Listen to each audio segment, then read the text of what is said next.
Assalamualaikum warahmatullahi wabarakatuh. Saya uh, akan menjelaskan tentang hasil uh, di mana jurnal saya yang berjudul Penerapan Algoritma A Priori untuk Market Basket Analysis. Baik, perkenalkan, nama saya Hamsa dengan NIM 10584111203.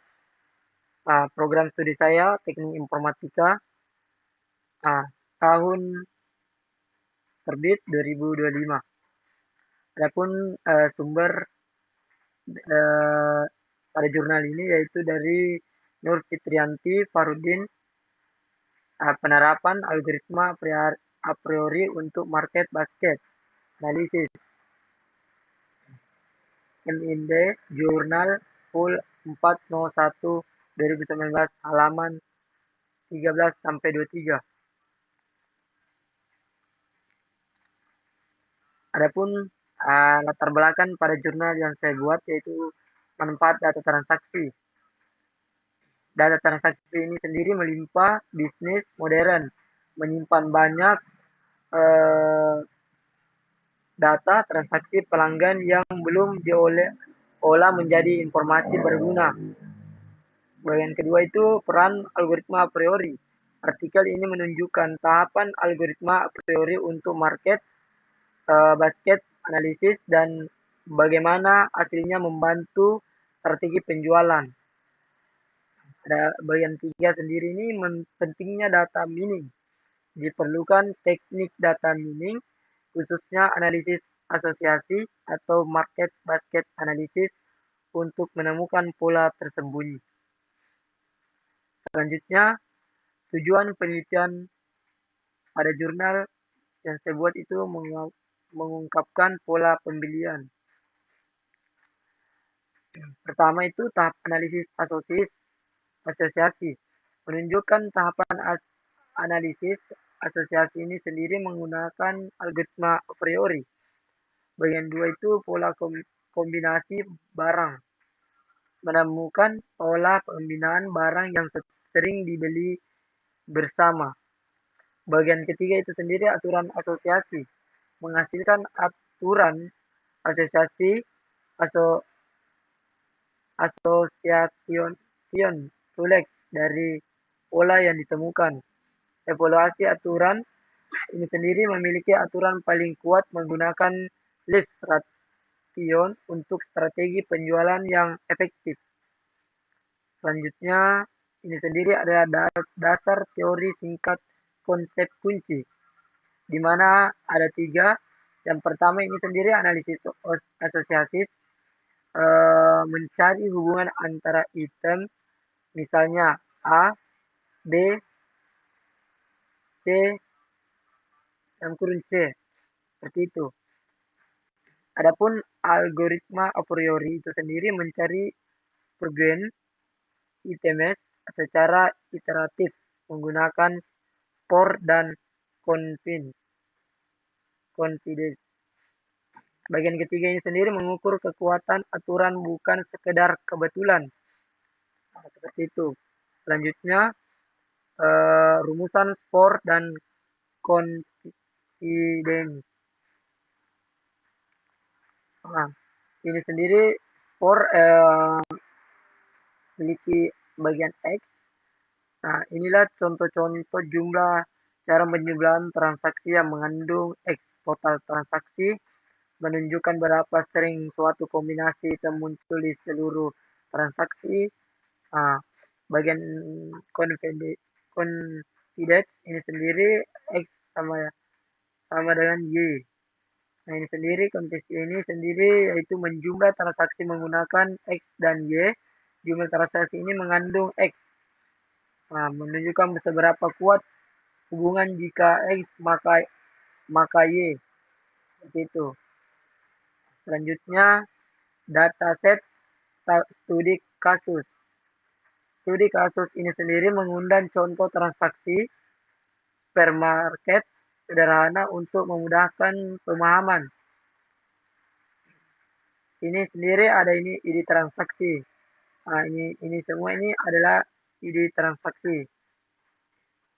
Ini item yang dibeli. Nah, ini semua sampai ini adalah item yang dibeli. Nah, terus ini total transaksi ada 5. Nah, jadi ini dari sini ada 5 jumlah jadi total transaksi 5. Item yang dianalisis mentega, terigu, telur, gula, baking soda. Nah, seperti itu. Selanjutnya, nah ini pun ada pun iterasi a priori, satu item set dan dua item set. Nah, ini sendiri bagian koordinat satu item set ini min for 40%. Nah, inilah bagian-bagian ada mentega, terigu, telur, gula, dan baking soda. Baking, baking soda. Nah, ini pun uh,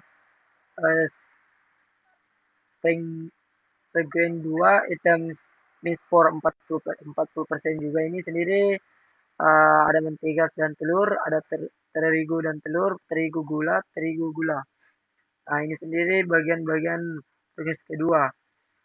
Hanya kombinasi yang ini memenuhi min for Garuda Kombibut. Sementara ini adalah semua item lolos sebagai rank 1 item set. Selanjutnya, ini iterasi 3 item set dan 4 item set ini sendiri adalah koordinat 3 item set ini hanya kombinasi gula, terigu, telur yang lolos dengan skor 2/5 40%. Nah, terus adapun pola pola 3 item set yang lolos gula, telur, terigu dengan skor 40%. Adapun ini koordinat 4 item set yang sendiri tidak ada kombinasi 4 item set yang mencapai skor 40%, misalnya mentega, terigu, telur, gula cuma 20%. Seperti itu. Sementara bagian 4 ini terasi berhasil karena tidak ada lagi kombinasi yang memenuhi minum spor iterasi berhenti. Seperti itu. Selanjutnya,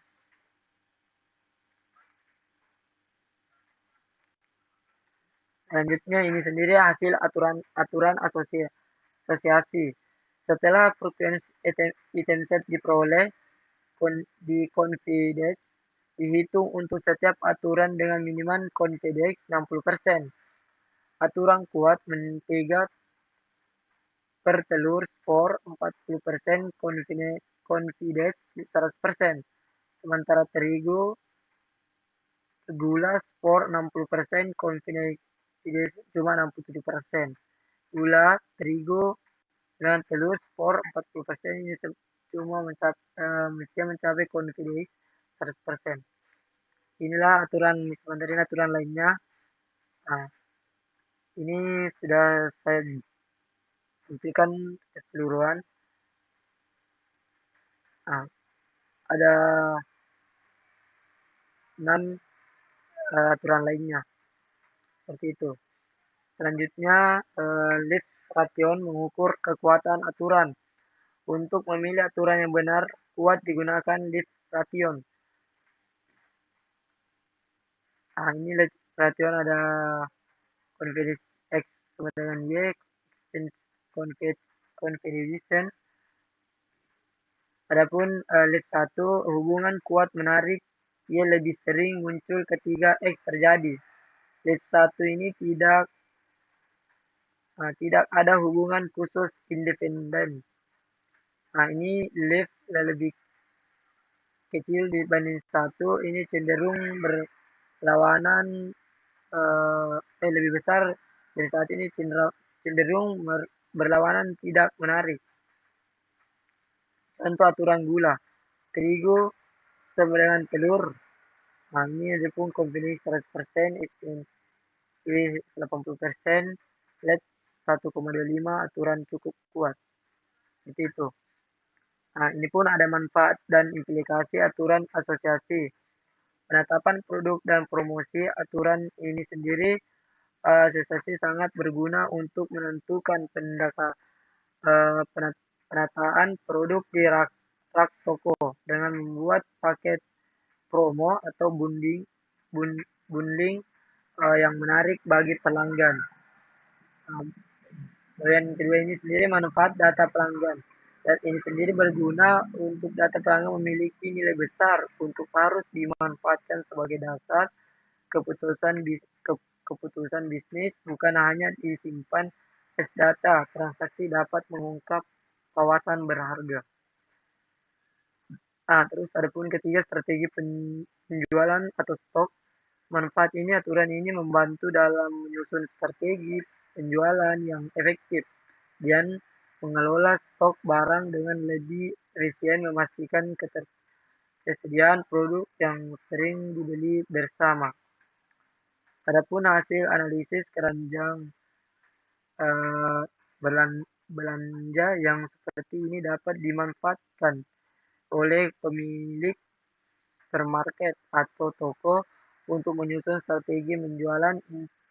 Intinya, artikel ini menegakkan bahwa data transaksi pelanggan punya nilai besar jika dianalisis dengan metode seperti algoritma a priori. Seperti itu. Selanjutnya, adapun kesimpulannya, ini kesimpulan sendiri dan saran pengembangan algoritma a priori. Yang pertama ini kesimpulannya adalah pola kombinasi item, yaitu algoritma a priori efektif dalam menemukan pada kombinasi item yang sering muncul bersama dalam transaksi. Kedua, aturan asosiasi, menghasilkan aturan asosiasi yang kuat, menjaga dasar pengambilan keputusan bisnis yang strategis. Bagian 2 ketiga sendiri ini metrik penting.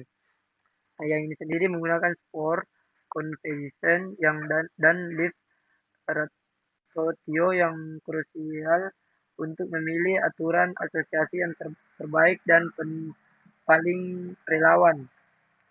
Adapun saran ini pengembangan dataset lebih besar disarankan untuk menguji algoritma dengan dataset nyata yang lebih besar untuk validasi yang lebih kuat. Terus bandingkan algoritma, yaitu melakukan perbandingan dengan algoritma lain seperti FP-GLOT untuk mengevaluasi efisiensi dan akurasi. Kesimpulan pada saran yang saya jelaskan tadi itu, algoritma a priori sangat berguna untuk analisis keranjang belanja, pengembangan lebih lanjut dan dataset yang lebih besar, dan perbandingan algoritma lain akan meningkatkan efektivitasnya. Seperti itu. Baik, mungkin itu saja yang saya dapat jelaskan. Kalau ada yang kurang mohon dimaafkan. Wabillahi taufiq wal hidayah. Wassalamualaikum warahmatullahi wabarakatuh.